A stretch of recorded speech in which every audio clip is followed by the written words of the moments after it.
Ayan, magandang umaga mga kalodji. So, dito pala kami ngayon sa Calatagan, Batangas. So, bali, galing po kami ng Manila mga kalodji.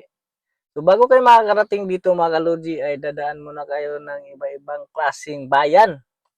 So, ang daan po namin dyan ay papunta po kami ng uh, Caloocan, Manila, Pasay, Parañaque, Las Piñas, Naik, Kawit, Cavite. So, dumaan po kami ng Kabyang Tunnel mga kalodji hanggang makarating na kami dyan sa may tinatawag nilang Mana Resorts. So, napakagandang view po dito mga kalodji. Talagang marirelax ka. Dahil kita nyo naman yung dagat mga kalodji, walang kaalon-alon. Akala mo ano lang yung, ano bang tawag sa tabang? Yung tabang na walang alon. Napaka-relax ang dagat dyan mga kalodji. So, grabe. Ganda. So, marirelax ka talaga dyan. So, sino ba yung nakapunta na dito sa Mana Resorts? Paki-comment nga dyan sa baba kung sino na yung nakapunta dyan. First time lang po namin punta dito sa may Mana Resorts na pag-planuhan or na pag-anuhan lang namin ng aming mga tropa na maligo ng dagat daw. So, ayan nga, napaka maaliwalas. So, bali yun pong kulay blue na building na yan po yung Mana Resorts. So, napaka-aliwalas. Talagang the best dito for relaxing family. Yan. Talagang mapapawaw ka. So, meron palang, meron parang binubungkal doon sa dulo. Siguro, gagawan siguro ng ano ba yan? Ano ba yan dyan? Karirahan? Para may binubungkal doon sa dulo. Sa may kanan na yan. So, ang ganda dito mga kalodji. Yan. Bali, ang upa pala namin dito sa ano namin ay nag-overnight kami pero hindi na kami kumuha ng kubo-kubo kasi mahal, 3,000. 3,500 data. Ayan yung yung parang binubungkal na yan. Ano ba yan? Airport o ano ba yan? Gagawing building. Napakalawak niya, no? Bali, ang ano pala namin dito, dalawang lamisa lang kinuha namin, halagang 1,500. So, bali doon na lang din kami natutulog sa may lamisa. Bali, umalis kami ng Maynila ay mag-alas 6 na. So, dumating kami dyan, mga ano na yata yun, malapit na mag-11. So, pahinto-hinto rin kasi kami, dumaan kami ng Gambiang Tunnel, nagpicture-picture kami doon. So, siguro kung dire-diretso, sa mga ano na siguro, mga 4 na oras or 5.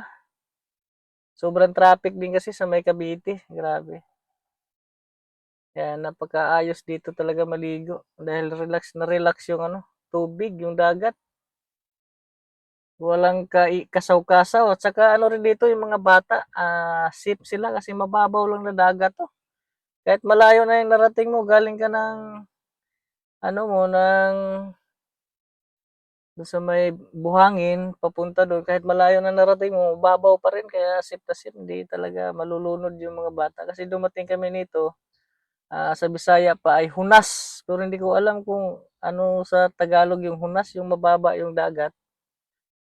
Kasi pag mataas naman yung dagat sa amin, ang tawag naman ay taob. So paki-comment nga sa baba mga lods kung ano ba ang Tagalog sa hunas o taob. So mataas ang dagat, yan yung taob. So mababa ang dagat, yan yung hunas. So ayan, maraming pala salamat sa inyong mga suporta mga lods at sana'y suportahan nyo si Logimix TV Vlog.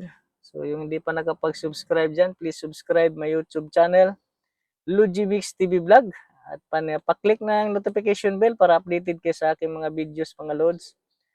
At maraming salamat talaga sa inyong suporta mga kalodji. At sana'y darating ang panahon na makaahon din tayo sa hirap. So sipag at tiyaga lang talaga ang puhunan mga kalodji. Yan, grabe. So napakaliwalas, talagang wala kang makitang alon, no? Talagang kala mo nasa ano ka lang. Kasi 'di ba pag dagat talagang may ano yan, may ang tawag yan, alon. Pero walang kaalon-alon talaga. Kaya safe na safe yung mga bata maligo dito. Ayan, oh, hindi nga umuga-uga yung mga bangka dyan na naka-stay lang. So, sobrang ganda mga kalodji. Yan, maraming salamat sa inyong suporta mga lods. At saka yung nag-comment sa akin na nagpalit na ako ng motor, nagpalit na ako. Bali, wala na po yung ating Supremo. Bali, nagpalit na po ako ng Aerox version 2. So, okay naman siya. Pero, ang ano lang, ang disadvantage lang sa Matic, talagang hirap pagka yung mga rough road, saka yung paahon, pababa, kasi wala siyang engine brake. So, umaasa lang po tayo sa preno. So, mag-iingat po tayong lahat and God bless. So, nandito nga yung mga kasama natin sa cottage, nakaupo sila. So, hi, shout out sa inyo dyan mga kaloji.